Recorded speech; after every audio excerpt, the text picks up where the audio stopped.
Oke, di sini saya akan menyampaikan tentang pengertian dari memori utama atau pengertian dari memori sekunder. Nah, memori utama merupakan komponen yang sangat penting dalam sistem komputer sistem komputer modern ini karena memungkinkan prosesor untuk mengakses data dengan lebih cepat serta memainkan peran penting dalam pengaplikasian, menjalankan aplikasi dan program komputer. Jadi memori utama ini sangat berperan penting bagi sebuah komputer, yang mana di dalam komputer ini ada yang namanya CPU, yang namanya RAM, ROM, cache atau yang namanya vertikal. Nah, itu. Jadi memori ini sangat berperan penting bagi aplikasi dan pemrogram dalam komputer. Baik, di sini saya akan sedikit menjelaskan materi tentang jenis-jenis memori utama pada komputer. Bahwa jenis-jenis memori utama yang pertama yaitu ada RAM. RAM atau Random Access Memory adalah jenis memori komputer yang digunakan untuk menyimpan data sementara saat komputer sedang berjalan. RAM memungkinkan komputer untuk mengakses data dengan cepat dan efisien, sehingga meningkatkan kinerja sistem. Dan RAM juga terbagi menjadi beberapa. Yang pertama ada DRAM atau Dynamic Random Access Memory. DRAM adalah jenis memori komputer yang digunakan untuk menyimpan data sementara. DRAM memiliki beberapa kelebihan seperti kemampuan akses acak yang cepat dan kapasitas penyimpanan yang besar. Hal ini membuat DRAM sangat cocok untuk digunakan dalam berbagai aplikasi seperti komputer, game, dan video editing. Selain itu juga, DRAM juga memiliki konsumsi daya yang relatif rendah, sehingga cocok untuk digunakan dalam perangkat mobile. Beberapa contoh penggunaan DRAM adalah yang pertama pada komputer. DRAM digunakan sebagai memori utama untuk menyimpan data sementara. Yang kedua, pada game. DRAM digunakan untuk menyimpan data game dan meningkatkan kinerja game. Yang ketiga, pada perangkat mobile. DRAM digunakan untuk menyimpan data sementara dan meningkatkan kinerja perangkat mobile. Yang kedua, jenis memori RAM yaitu SRAM atau Static Random Access Memory. SRAM adalah jenis memori komputer yang digunakan untuk menyimpan data secara sementara. Yang ketiga yaitu DDR-RAM atau Double Data Rate Random Access Memory. DDR-RAM adalah jenis memori komputer yang memungkinkan transfer data 2 kali dalam satu siklus clock, meningkatkan kecepatan dan efisiensi sistem berdasarkan perkembangan dari setiap generasinya. Dan terdapat 5 macam DDR-RAM, yaitu DDR1, DDR2, DDR3, DDR4, dan DDR5. Dan yang kedua dari jenis-jenis memori utama komputer yaitu ROM atau Read Only Memory. ROM adalah memori non-volatile yang menyimpan instruksi penting seperti firmware.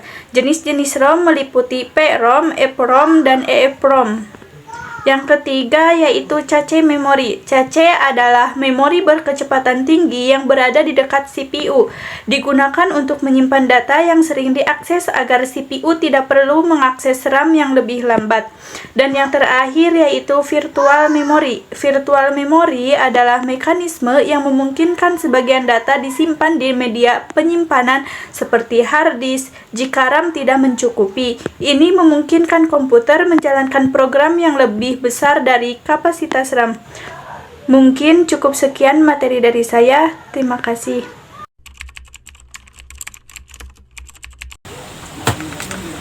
Oke, baik teman-teman. Untuk materi selanjutnya, di sini saya akan memaparkan mengenai materi hierarki memori, kemudian juga perkembangan sistem memori, dan untuk selanjutnya yaitu yang terakhir ada manajemen sistem operasi. Nah, yang pertama di sini saya akan sedikit menjelaskan atau memaparkan mengenai hierarki memori. Nah, hierarki memori ini adalah salah satu memori komputer yang konsepnya sangat penting. Nah, di dalam arsitektur komputer ini adalah beberapa penjelasan mengenai tentang hierarki memori. Nah, yang pertama di dalam hierarki memori itu ada yang namanya dengan register, yang dimana register ini adalah memori yang paling dekat dengan CPU. Nah, ini juga yang artinya memiliki akses atau memiliki kecepatan akses yang paling cepat, yang dimana register ini digunakan untuk menyimpan data yang sedang diproses oleh CPU. Itu artinya register sangat penting bagi sebuah sistem komputer. Bayangkan teman-teman, ketika kita memiliki sebuah komputer namun tidak diiringi dengan beberapa hal, pastinya komputer tersebut tidak akan berjalan dengan sesuai dengan apa yang kita inginkan. Nah, yang kedua, di dalam hierarki memori ada yang namanya dengan L1, L2, dan L3, yaitu adalah cache. Apa yang dimaksud dengan cache? Cache adalah memori yang lebih besar dari register, yang dimana ini juga memiliki kecepatan akses yang lebih lambat dari register. Artinya teman-teman, L1, L2, L3 cache ini memiliki kecepatan yang kurang atau kecepatan yang lebih lambat dari yang namanya dengan register. Nah, namun dari kelebihannya adalah cache ini memiliki penyimpanan yang lebih besar dibandingkan dengan register. Nah, cache ini juga menyimpan beberapa data yang sering diakses oleh CPU. Untuk L1 cache ini adalah yang paling dekat dengan CPU dan memiliki kecepatan akses yang paling cepat. Kemudian L2 ini adalah cache yang paling besar dari L1, yang dimana ini memiliki kecepatan akses yang lebih lambat dari L1 cache. Kemudian L3-nya yaitu cache dengan lebih besar dari L2, yang dimana juga ini memiliki kecepatan yang lebih lambat dari memori cache yang sebelumnya. Nah, di dalam hierarki memori yang selanjutnya ada yang dinamakan dengan RAM. RAM adalah Random Access Memory. Nah, teman-teman, tadi juga sebelumnya sudah dijelaskan bahwasannya ketika RAM ini juga memiliki banyak perkembangan, mulai dari RAM tanam, kemudian juga RAM yang menggunakan kepingan atau chip, yang dimana RAM tersebut mudah untuk di-upgrade dan digunakan dalam untuk mengupgrade-nya. Nah, tidak lupa juga RAM ini adalah salah satu memori yang lebih besar dari cache yang sebelumnya, yang dimana ini juga memiliki kecepatan akses yang lambat. Nah, ini juga sering digunakan untuk menyimpan data sementara atau data yang sedang kita gunakan. Contohnya nih teman-teman, membuka beberapa jendela aplikasi secara bersamaan. Nah, disinilah fungsi RAM itu berguna. Jadi, ketika seorang user sedang menggunakan laptop atau PC-nya, jika RAM-nya itu semakin besar, maka akan semakin bagus ketika seorang user untuk membuka jendela aplikasi secara bersamaan. Nah, untuk selanjutnya yaitu ada virtual memory, yang dimana ini virtual memory adalah konsep yang digunakan hard disk atau SSD sebagai memori tambahan. Nah teman-teman, virtual memory ini adalah konsep yang menggunakan hard disk atau SSD sebagai memori tambahan. Ketika RAM sudah penuh, virtual memory memiliki kecepatan akses yang lebih lambat dari RAM. Nah, sering kita melihat ada wide memory, yang dimana itu adalah kecepatan dari sebuah hard disk atau SSD. Nah, yang selanjutnya ada yang dinamakan dengan storage, HDD atau hard disk. Nah, teman-teman, kita juga perlu membayangkan bagaimana sebuah komputer ketika tidak menggunakan yang namanya hard disk atau SSD. Pastinya sebuah komputer tersebut tidak akan optimal dan tidak akan membuka sebuah booting di dalam komputer tersebut. Nah, teman-teman, kenapa hard disk bisa dikatakan kecepatannya lebih lambat dari SSD? Nih, teman-teman, kita juga bisa melihat bahwasannya hard disk itu masih menggunakan kepingan piring hitam yang memutar di dalam hard disk tersebut. Nah, jadi pembacaannya itu lebih lambat dari yang namanya SSD, dan juga hard disk memiliki daya watt yang begitu besar atau penggunaan listriknya juga masih besar. Nah, untuk selanjutnya yang sekarang ada yang namanya dengan SSD, yang dimana SSD ini memiliki penyimpanan yang sedikitnya lebih kecil dari hard disk, tetapi di dalam sistem pembacaannya itu lebih cepat dari yang namanya hard disk.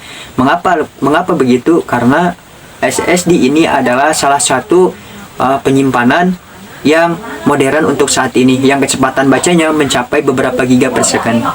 Nah, kemudian ada yang dinamakan dengan karakteristik hierarki memori, yang dimana semakin cepat memori, maka semakin mahal biaya produksinya.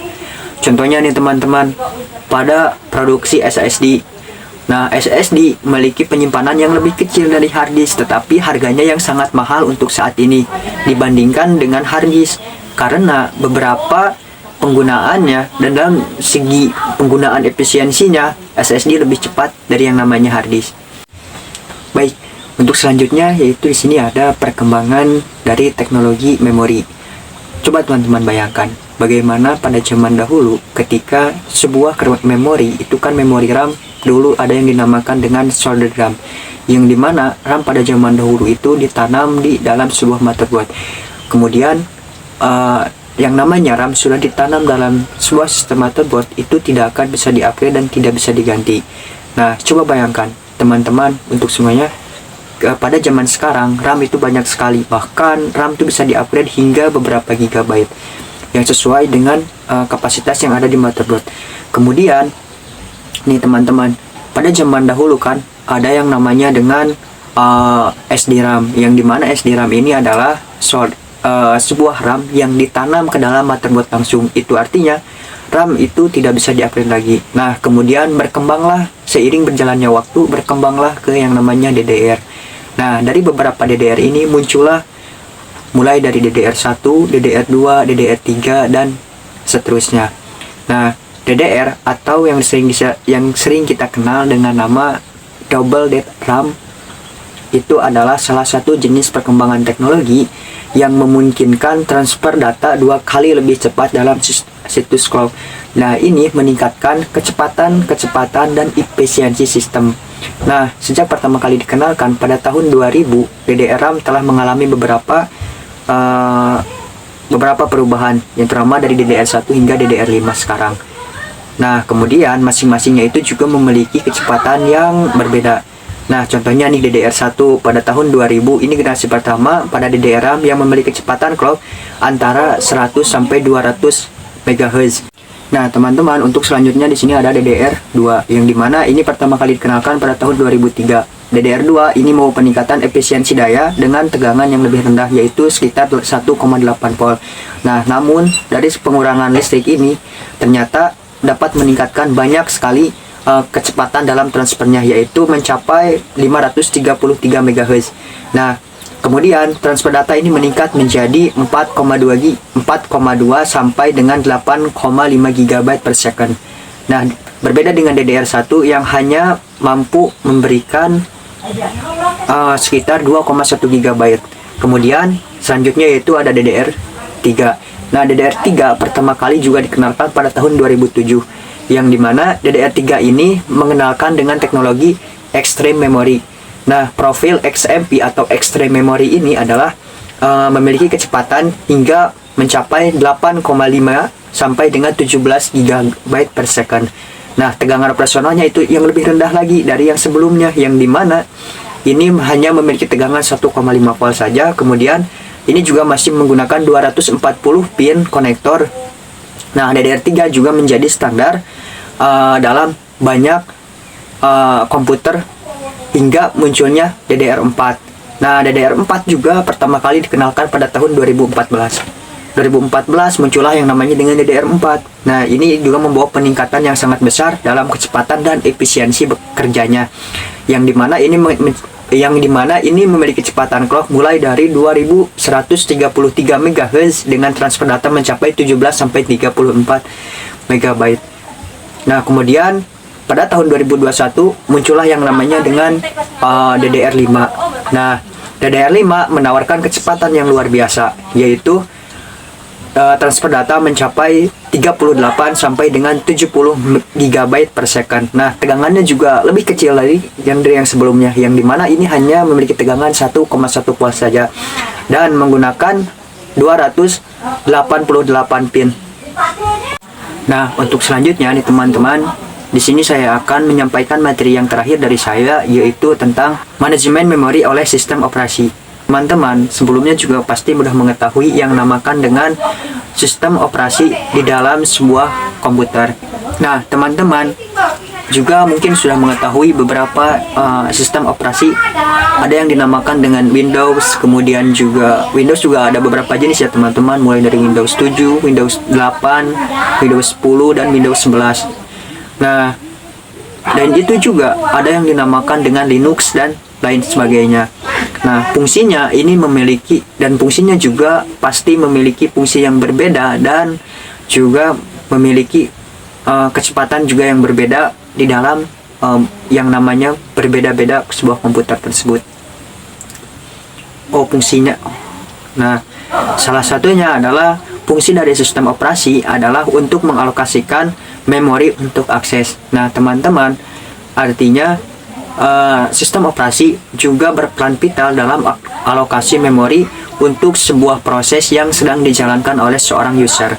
Kemudian yang kedua adalah swapping RAM, unswapping antara RAM dan disk untuk virtual memory. Nah, selain dari alokasi untuk memori, ternyata fungsi dari sistem operasi adalah untuk melakukan swapping antara RAM dan disk untuk sebuah virtual memory. Nah, untuk yang ketiga, yang terakhir juga sekalian yang terakhir, ini fungsi dari sistem operasi tersebut juga yaitu untuk flagging dan segmentation untuk sebuah efisiensi manajemen. Itu.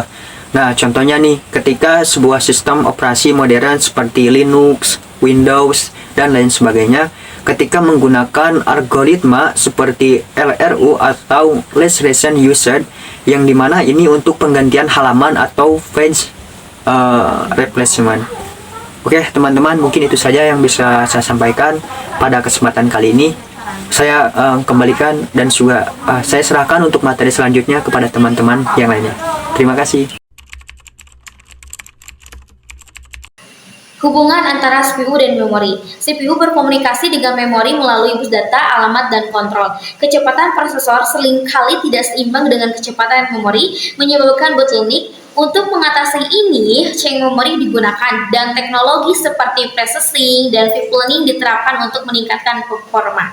Nah, jadi CPU ini kan Central Processing Unit membutuhkan akses ke data untuk menjalankan instruksi. Untuk itu, CPU terhubung ke memori utama atau RAM melalui 3 jenis bus. Yang pertama ada bus data, yang kedua ada bus alamat, dan yang ketiga ada bus kontrol. Di mana bus data ini mengirim dan menerima data antara CPU dan memori. Bus alamat menunjukkan lokasi memori yang ingin diakses. Bus kontrol mengatur jenis operasi mau dibaca atau ditulis yang dilakukan.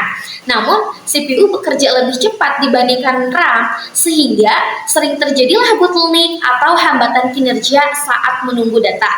Untuk mengurangi masalah ini, maka diadakannya lah chain memory dengan teknologi processing dan juga deep learning. Nah, untuk itu, processing digunakan untuk mengambil data sebelum diminta oleh CPU, dan juga deep learning memungkinkan CPU memproses beberapa instruksi sekaligus secara efisien. Pengaruh memori terhadap kinerja sistem. Yang pertama, kapasitas RAM yang mencukupi meningkatkan kemampuan multitasking, yang artinya semakin besar kapasitas RAM, maka semakin baik pula kemampuan sistem untuk melakukan multitasking. Yang kedua, chain memory mempercepat akses data yang sering digunakan. Jadi kan chain memory ini adalah penyimpanan data yang sering digunakan. Jadi prosesor akan sangat lebih cepat mencari data dibandingkan prosesor harus mencari data dulu ke RAM gitu. Jadi ini akan sangat memfleksibelkan waktu. Yang ketiga adalah teknologi RAM terbaru seperti DDR5 menawarkan bandwidth lebih tinggi, di mana semakin baru teknologi RAM-nya, maka akan sebaik pula dampak yang dihasilkannya terhadap pemrosesan data. Yang terakhir adalah penggunaan SSD dalam sistem virtual memory meningkatkan kecepatan dibandingkan HDD. Di mana ketika RAM habis, sistem menggunakan penyimpanan tambahan sebagai virtual memory. Pengguna SSD (solid state drive) untuk virtual memory jauh lebih cepat dibandingkan HDD (hard disk drive), sehingga kinerja tetap optimal meski kapasitas RAM sudah penuh.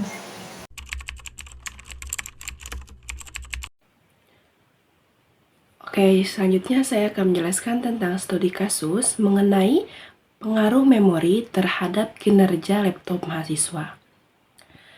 Pernah nggak sih kalian merasa frustasi saat laptop kalian tiba-tiba nge-lag ataupun nge-freeze waktu buka aplikasi berat seperti Android Studio, MATLAB, atau aplikasi desain?